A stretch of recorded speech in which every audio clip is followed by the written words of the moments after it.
Cuarto beneficio, la fuente del crecimiento. La palabra de Dios también es beneficiosa como fuente de crecimiento. Es triste ver a cristianos que no crecen espiritualmente. La razón por la que no crecen es que en realidad no estudian la palabra. Tal vez vayan a la iglesia, pero cuando van, toman un dedal, lo llenan y lo derraman en los escalones cuando salen. Nunca sucede nada, y eso es triste. Pedro dijo en su primera carta: desead como niños recién nacidos la leche espiritual, no adulterada, para que por ella crezcáis. Primera de Pedro 2:2. En otras palabras, la palabra de Dios es la fuente del crecimiento.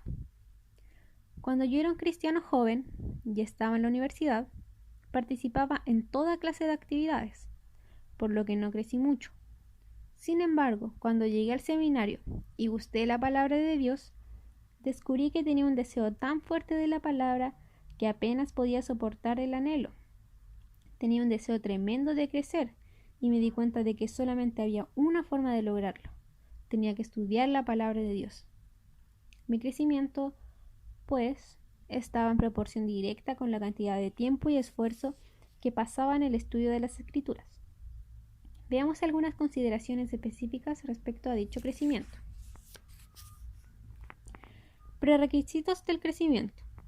Un primer prerequisito para el crecimiento es la santificación. En 1 de Pedro 2:1 es interesante ver cómo primero debemos echar cierto fundamento. Desechando pues toda malicia, del griego kakia, que significa maldad en general, todo engaño. La misma palabra griega se usa para señuelo, hipocresía, envidia y todas las detracciones. En otras palabras, debemos dejar de lado todas las cosas malas, confesar nuestro pecado, enderezar nuestra vida y acudir a la palabra con un tremendo deseo. Entonces comenzamos a crecer. Cuanto más crecemos, mayor es la emoción. La palabra es la fuente de vida que nos ayuda a madurar y a fortalecernos. Entonces podemos derrotar a Satanás y conocemos mejor a Dios y su carácter. Nos enriquecemos de todas las formas posibles. Además, tenemos que estudiar. En Juan 6:63, Jesús dice: las palabras que yo os he hablado son espíritu y son vidas. Jeremías dijo: fueron halladas tus palabras y yo las comí. Jeremías capítulo 15, verso 16. Eso es lo que se llama alimentarse de la palabra de Dios. Santiago 1:18 dice: Él, de su voluntad, nos hizo nacer por la palabra de verdad. La palabra da vida, la sostiene y la edifica. Es un alimento fenomenal. En 1 Timoteo 4:6 dice: si esto enseñas a los hermanos, serás buen ministro de Jesucristo, nutrido con las palabras de la fe. Por tanto, la palabra nos nutre, nos alimenta, nos edifica y nos hace crecer. Patrones de crecimiento. 1 de Juan 2, el 13 y 14. Dios quiere que maduremos. Él nos quiere edificar, nos quiere fortalecer. En 1 de Juan 2:13 encontramos el patrón de crecimiento. Os escribo a vosotros, padres, porque conocéis al que es desde el principio. Os escribo a vosotros, jóvenes, porque habéis vencido al maligno. Os escribo a vosotros, hijitos, porque habéis conocido al Padre. Esas son las tres categorías del crecimiento espiritual. No son literalmente niños, jóvenes y padres. Se refiere a tres niveles del crecimiento espiritual. Todos comenzamos como niños. Conocemos al Padre. Es el papá espiritual. Cuando uno es nuevo en la fe, no sabe mucho, pero sabe que Cristo me ama, pues la Biblia dice así. Uno se da cuenta de que Dios es nuestro Padre, y eso es genial, pero no tiene mucha madurez espiritual. Por tanto, uno no quiere quedarse ahí. Eso sería triste. Hay que pasar al segundo nivel. ¿Cuál es la característica de un joven? Ha vencido, en tiempo pasado, al maligno. ¿Quién es el maligno? Satanás. ¿Quiere decir que podría llegar a un punto en mi vida en que realmente pueda vencer a Satanás? Así es. ¿Cómo? El versículo 14 dice: Os he escrito a vosotros, padres, porque habéis conocido al que este es el principio. Os he escrito a vosotros, jóvenes, porque sois fuertes, y la palabra de Dios permanece en vosotros, y habéis vencido al maligno. Para vencer a Satanás hay que ser fuerte, y solo hay una forma de hacerlo: que la palabra de Dios more en nosotros. ¿Sabe lo que es un joven espiritual? Alguien que de verdad conoce la palabra. Esta es la razón por la que digo eso. Según 2 Corintios capítulo 11, versículo 14, Satanás se disfraza como ángel de luz. Yo creo que pasa un 99% de su tiempo en los sistemas religiosos falsos. Creo que los problemas que tenemos con los bares, la prostitución, la delincuencia, la lascivia del mundo y el resto de la maldad es prácticamente responsabilidad de la carne. Gálatas 5, 19 al 21 enumera las obras de la carne. No me parece que Satanás vaya por ahí molestándonos con los pecados pequeños. Yo creo que él elabora sistemas mundiales de maldad. El diablo se presenta como ángel de luz, y sus ministros demoníacos son ángeles de luz cuando él trabaja en las religiones falsas. Un joven espiritual es alguien que vence a Satanás porque conoce la palabra de Dios, lo suficiente como para no dejarse seducir por las religiones falsas. Antes bien, se enoja por ello. Por ejemplo, la característica de un niño espiritual, según Efesios 4:14, es que es llevado por doquiera de todo viento de doctrina. Los bebés espirituales tienen problemas con la doctrina falsa. Los jóvenes espirituales son personas que conocen la Biblia, conocen la doctrina, por lo que la doctrina falsa de Satanás no les llama la atención en absoluto. En el versículo 13, Juan dice: Os escribo a vosotros, padres, porque conocéis al que es desde el principio. ¿Sabe que no son los padres? Son los que han ido más allá de las Escrituras. No solo conocen la doctrina, sino que tienen un conocimiento profundo del Dios de la doctrina. En estos 3 pasos tenemos el progreso del crecimiento espiritual. Comenzamos como bebés, y a medida que nos alimentamos de la palabra de Dios, nos fortalecemos. Nunca vencemos totalmente a la carne, pero podemos vencer al mundo. Nuestra fe lo logra, según 1 de Juan 5:4. La carne siempre es un problema, pero podemos tener el gozo de vencer los sistemas religiosos falsos de Satanás. Yo me doy cuenta cuando los hombres y las mujeres llegan al punto de ser jóvenes espirituales. Invariablemente llegan a ese punto en que la religión falsa los enoja, y entonces desean hablar de los movimientos religiosos falsos. Luego, a medida que maduran, ya no están tan preocupados por combatir las religiones alternativas, sino que comienzan a buscar quién es Dios. Empiezan a sondear las profundidades de la mente del Dios eterno y se esfuerzan por ser padres espirituales que andan en la presencia del Santo. Ahí es donde debe llevarnos nuestro crecimiento. Si uno se queda en la etapa de bebé, se engaña a sí mismo. También se engaña si se queda en la etapa de joven espiritual. Y lo único que conoce es de doctrina. Es preciso esforzarse por llegar al lugar en que se comienza a andar en la presencia misma del Dios del universo, donde de verdad se empieza a tocar su misma persona.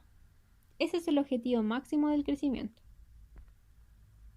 Quinto beneficio: la fuente de poder. Debemos estudiar la palabra de Dios porque es fuente de poder. Es la palabra de Dios la que nos infunde el poder espiritual, pero no hay nada peor que sentirse un cristiano indefenso. En Hechos 1:8 leemos: pero recibiréis poder. La palabra griega que se usa para poder es dunamis, que significa poder milagroso.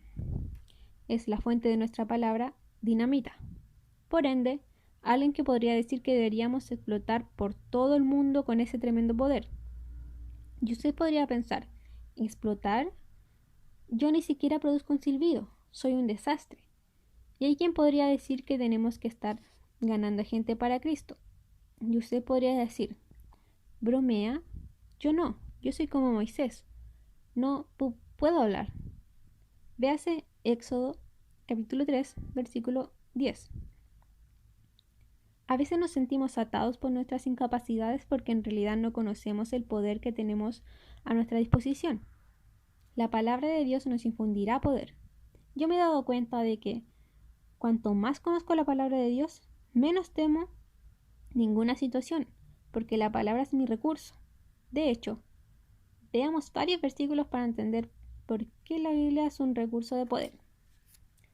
Hebreos 4:12 dice: porque la palabra de Dios es viva y eficaz, y más cortante que toda espada de dos filos, y penetra hasta partir el alma y el espíritu, las coyunturas y los tuétanos, y discierne los pensamientos y las intenciones del corazón.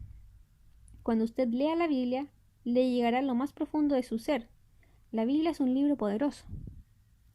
Romanos 1:16 dice: el apóstol Pablo dijo: porque no me avergüenzo del Evangelio, porque es poder de Dios para salvación a todo aquel que cree. Cuando uno comparte el Evangelio con alguien, ve su poder, ya que destruye toda filosofía falsa que haya edificado con el paso de los años. Efesios 4:23 dice: y renovaos en el espíritu de vuestra mente. Nuestra manera de pensar va a cambiar. Romanos 12:2: si no transformaos por medio de la renovación de vuestro entendimiento, la vida se transforma. Segunda de Corintios 3:18: por tanto, nosotros todos, mirando a cara descubierta como un espejo la gloria del Señor, somos transformados de gloria en gloria en la misma imagen como por el Espíritu del Señor. A medida que nos centremos en la palabra de Dios, el poder que tendrá en nuestra vida será increíble. Cuando meditamos en ella nos da poder. Cuando nos alimentamos de la palabra de Dios, ésta se manifestará en nuestra vida. Es nuestra fuente de energía. Efesios 1:3 y 3:20, en los primeros 3 capítulos de Efesios, el apóstol Pablo enumera varias ideas que quiere que sepamos. Están llenas de teología y contienen algunas grandes verdades. Dios, que nos bendijo con toda bendición espiritual en los lugares celestiales en Cristo, nos hizo aceptos en el amado, en quien tenemos redención, en quien tenemos el perdón de pecados. Hemos recibido toda sabiduría e inteligencia. Hemos recibido el conocimiento de los tiempos para conocer el plan eterno de Dios. Hemos sido sellados con el Espíritu Santo de la promesa. Tenemos al Espíritu Santo, que es las arras de nuestra herencia. Cristo ha derribado la pared intermedia de separación. Nos hemos reconciliado con Dios mediante la cruz en un solo cuerpo. Somos ciudadanos de los santos y miembros de la familia de Dios. Estamos siendo juntamente edificados para morada de Dios en el Espíritu. Tenemos las inescrutables riquezas de Cristo. Hemos sido hechos para ver la dispensación del misterio, escondido desde los siglos en Dios. Todas esas riquezas increíbles son nuestras, y Pablo quiere que las conozcamos. Él dice en Efesios 1:17-18 que oró para que Dios os dé espíritu de sabiduría y de revelación en el conocimiento de Él, alumbrando los ojos de vuestro entendimiento para que sepáis cuáles son las riquezas de la gloria de su herencia en los santos. Por eso dijo que si aprendemos esas verdades, entenderemos la verdad de lo que dice en el capítulo 3, versículo 20. Ya aquel que es poderoso para hacer todas las cosas mucho más abundantemente de lo que pedimos o entendemos, según el poder que actúa en nosotros. ¿Se da cuenta de los recursos? ¿Alguna vez pensó en el hecho de que puede hacer todo lo que piense? ¿Alguna vez pensó que puede hacer más de todo lo que piense? ¿Alguna vez pensó que puede hacer muchísimo más de lo que pide o entiende? Eso es mucho poder, ¿no es cierto? La verdad es que no tiene sentido andar por ahí desplomado cuando uno tiene esa clase de recursos. Alimentarse de la palabra de Dios tiene un efecto potente. Convierte su vida en una fuente de energía que puede confrontar a cualquiera, en cualquier momento, con la verdad. Hemos pues de estudiar la palabra de Dios porque es la fuente de la verdad y la felicidad, la victoria, el crecimiento y el poder. Y sin embargo hay un beneficio clave más en el estudio de la palabra de Dios. Sexto beneficio, la fuente de guía. Hemos de estudiar la Biblia porque también es fuente de guía. Siempre que quiero saber lo que Dios quiere que yo haga, acudo a la palabra.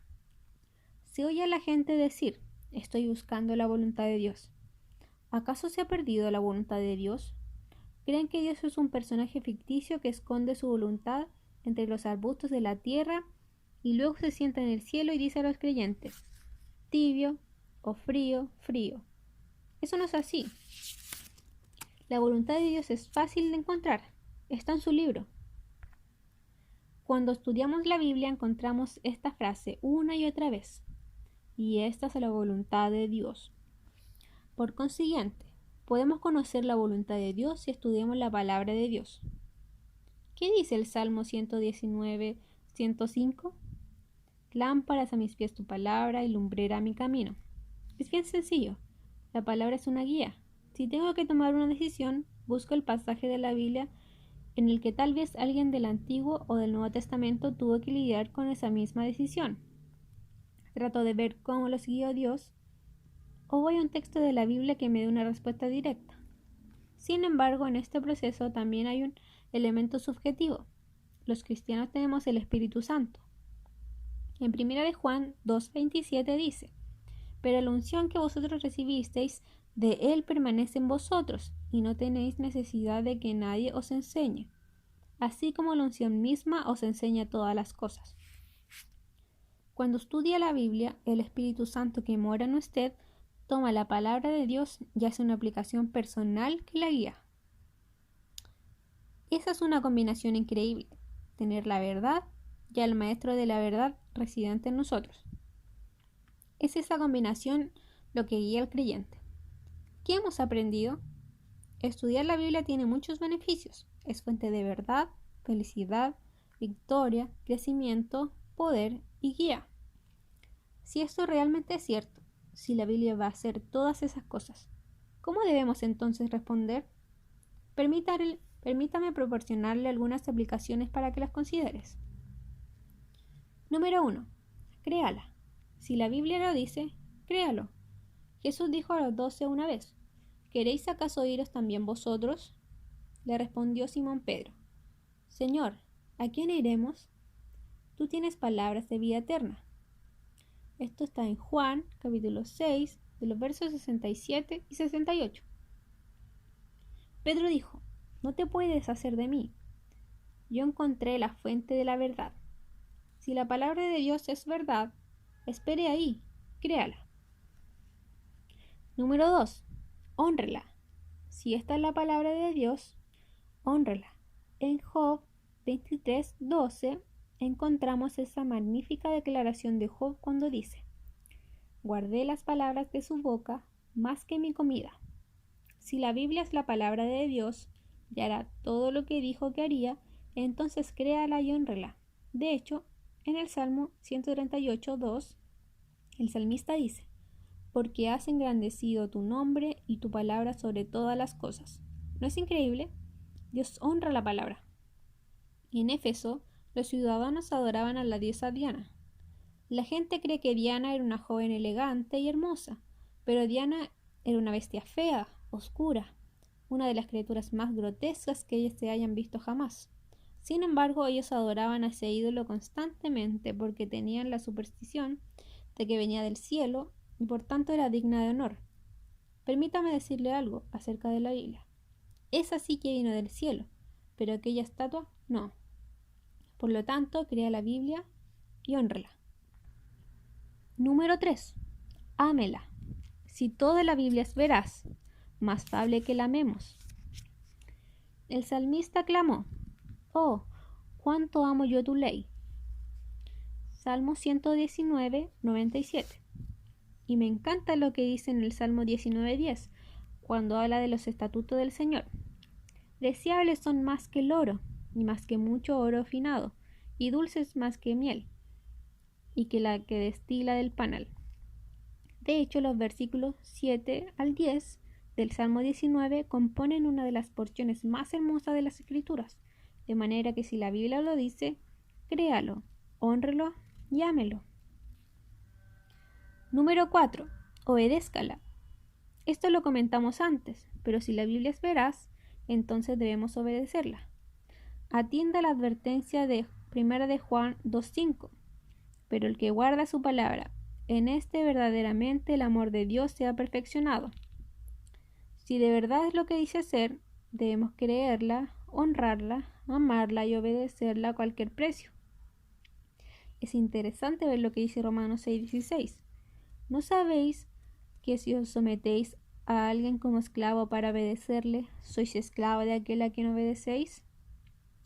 Si nos sometemos a Dios como siervos suyos, le obedecemos. Número 5. Lucha por ella. Si la Biblia realmente es veraz, lucha por ella. El versículo 3 de Judas dice que contendáis ardientemente por la fe. La fe significa toda la verdad revelada. La palabra griega que se usa para decir que contendáis ardientemente es epagonizomai, de la cual obtenemos la palabra agonizar. Agonice por ella, participe en una batalla para defender la palabra de Dios. Si es realmente veraz, si puede hacer las cosas que dijimos que puede hacer, créala, hónrela, ámela, obedézcala y luche por ella. Número 6. Predíquela. En 2 de Timoteo 4:2, Pablo dijo simplemente que prediques la palabra. Si realmente es veraz, predíquela. Entonces, si vamos a creerla, honrarla, amarla, obedecerla, luchar por ella y predicarla, tenemos que... Número 7. Estúdiela. Pablo dice a Timoteo, en 2 de Timoteo 2:15, procura con diligencia presentarte a Dios aprobado, como obrero que no tiene de qué avergonzarse, que usa bien la palabra de verdad. Usarla bien significa cortarla bien. Estúdiela para que la pueda interpretar correctamente. Córtela derecho. Pablo estaba usando el lenguaje de un fabricante de tiendas en la antigüedad. Ese artesano hacía una tienda de muchas pieles diferentes de animales.